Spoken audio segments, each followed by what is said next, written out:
Welcome to another review. सज्जनों तो मित्रों, आज की वीडियो में बात करेंगे ड्रामा खुदा गवाह के आने वाले एपिसोड्स के बारे में, जहां जोया ने और उसके रवैये ने घर के पूरे सुकून को बर्बाद कर दिया।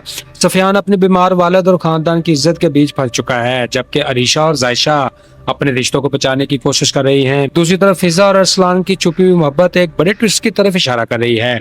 क्या जोया सफियान को अपने काबू में रख पाएगी? क्या फिजा का झूठ सबके सामने आ जाएगा? और आखिरकार सफियान किसका साथ देगा?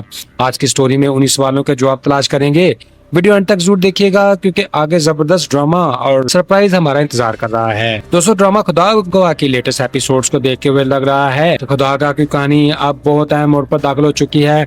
आने वाले एपिसोड्स में जोया की आमद पूरे घर के सुकून को मजीद खराब करने वाली है। जोया ने शादी के पहले ही दिन जिस तरह रस्मों से इनकार किया, घर वालों को इंतजार करवाया और फिर अपनी मर्जी से मैके जाने की जिद की, इससे इसका एटीट्यूड सबके सामने आ गया है। दूसरी तरफ सफियान बजाहिर अपनी बीवी का साथ देना चाहता है, लेकिन वो अपनी बीमार और खानदान के जज्बात को भी नजरअंदाज नहीं करना चाहता।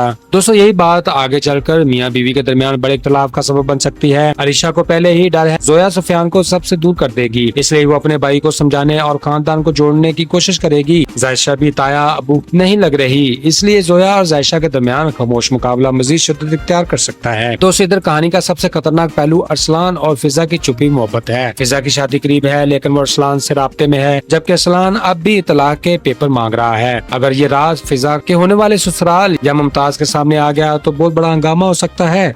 फिजा और इसकी मां की माली चाल भी ज्यादा देर तक नहीं छुपी रहेगी, क्योंकि मुमताज जिस एतमाद से इनकी मदद कर रहा है, इस एतमाद का गलत फायदा उठाया जा रहा है। 50,000 के सैलून वाले मामले से भी अंदाजा होता है कि पैसों का खेल आगे अहम किरदार अदा करेगा। मुमकिन है मुमताज को बाद में हकीकत का इल्म हो और बिजनेस के मामले में भी इख्तिलाफ पैदा हो।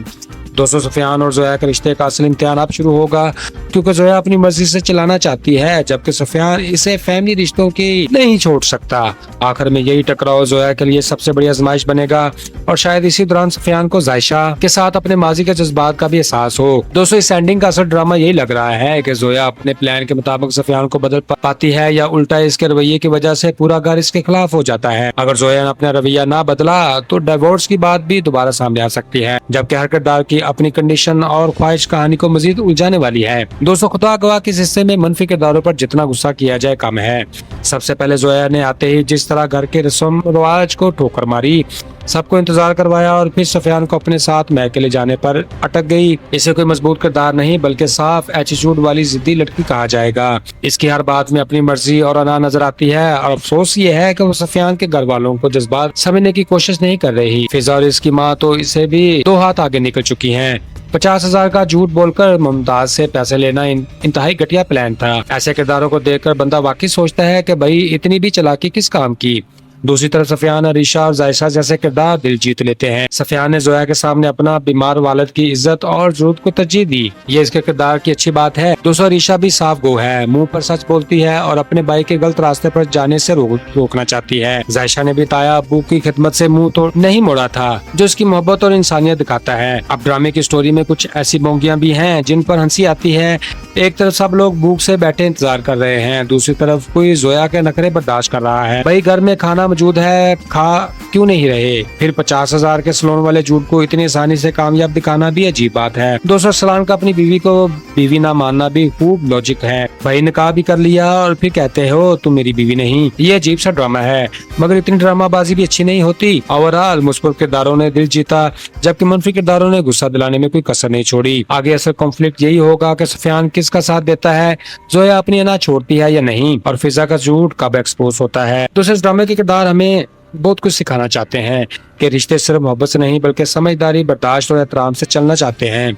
सफियान ये सबक देता है कि वालिदैन और शरीका यार दोनों को हुकूक को समझना बहुत जरूरी होता है। अरीशा अपने भाई का साथ देकर वफादारी की मिसाल बन रही है, जबकि जायशा खिदमत और खलूस का सबक देती है। दूसरी तरफ जोया का रवैया बताता है कि जिद ना और दूसरे के जज्बात को नजरअंदाज करना इंसान को अपनों से ही दूर कर देता है। फिजा और अरसलान के किरदार ये दिखाते हैं कि झूठ, धोखा और गलत फैसले आखिरकार इंसान के लिए मुश्किलात खड़ी करते हैं। जी तो नाज़रीन, आज की पूरी स्टोरी देखने के बाद अब बारी है आपकी राय की। हमें कमेंट में जरूर बताएं। सबसे पहले आप बताएं, क्या आपको लगता है कि जोया वाकई गलत है, या इसके रवैये के पीछे कोई और वजह हो सकती है? क्या क्या सफियान को अपनी बीवी का साथ देना चाहिए या अपनी वालिद और पूरे खानदान की जिम्मेदारी पहले निभानी चाहिए? अरीशा का अपने भाई को समझाना आपको कैसा लगा? क्या वो सही बात कर रही है या वो जोया के खिलाफ कुछ ज्यादा ही सपोर्ट कर रही है? दोस्तों, जायशा के किरदार के बारे में आपकी क्या राय है? क्या वो ताया अब्बू की खिदमत जारी रखेगी? अब जरा फिजा और अरसलान की तरफ भी आए। क्या आपको लगता है कि इन दोनों का सीक्रेट ज्यादा देर तक छुपा रहेगा या एक्सपोज होगा? फिजा की मां का 50,000 वाला मामला आपको कैसा लगा? क्या मुमताज को जल्दी इस स्कैम का पता चल जाएगा? और अरसलान का अपनी बीवी को बीवी ना मानना क्या लॉजिक है या सिर्फ ड्रामे की जबरदस्ती? आखिर में बताएं कि आपके ख्याल में जोया और सुफियान का फ्यूचर कैसा होगा? क्या इनका रिश्ता बच पाएगा या डिवोर्स तक बात पहुंचेगी? कमेंट्स में अपनी प्रेडिक्शन जरूर शेयर करें। वीडियो पसंद आए तो लाइक करें, चैनल को सब्सक्राइब करें और दोस्तों के साथ शेयर करना मत भूलिएगा। तो फ्रेंड्स, आज के लिए इतना ही। मुझे दीजिए इजाजत। खुश रहें, खुशियां बांटें। मिलते हैं नेक्स्ट वीडियो में। अपने भाई अदन को दुआ में रखें यार। Good bye, see you again.